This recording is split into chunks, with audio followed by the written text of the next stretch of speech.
O Supremo continua o julgamento do juiz das garantias. Até o momento, votaram 3 ministros. O relator, ministro Luiz Fux, entende que a adoção do juiz de garantias deve ser opcional. Já os ministros Dias Toffoli e Cristiano Zanin votaram pela obrigatoriedade da implementação do modelo. Repórter Marta Ferreira tem os detalhes. 4 ações discutem as alterações no Código de Processo Penal que instituíram o juiz das garantias.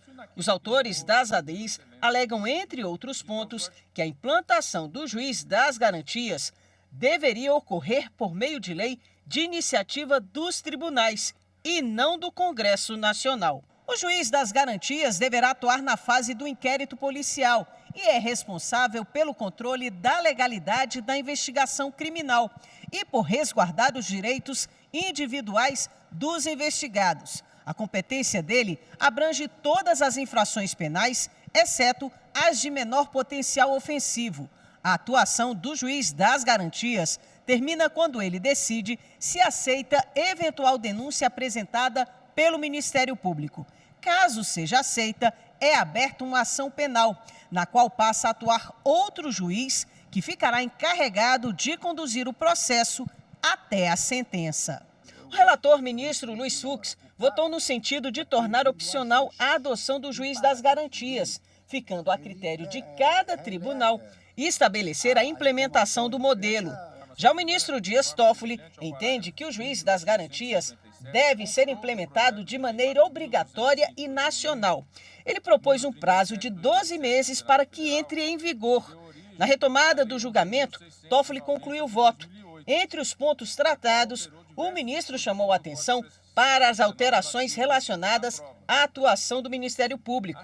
Toffoli destacou a necessidade de que todas as investigações sejam realizadas sob supervisão judicial.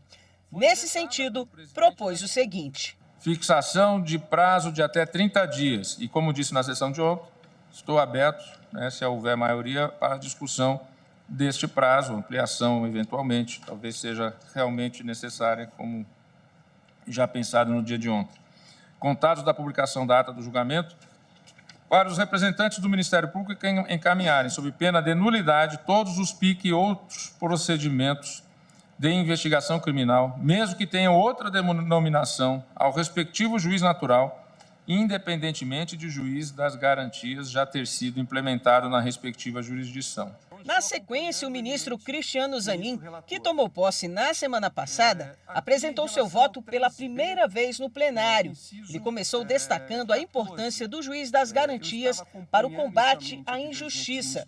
Nesse sentido, Zanin seguiu em parte o voto do ministro Dias Toffoli, entendendo que o modelo é constitucional e deve ser obrigatória a sua implantação. Estou convicto que a existência do juiz de garantias poderá efetivamente mudar o rumo da justiça brasileira, pois ao garantir à população brasileira maior probabilidade de julgamentos imparciais e independentes, permite-se que o sistema penal seja potencialmente mais justo.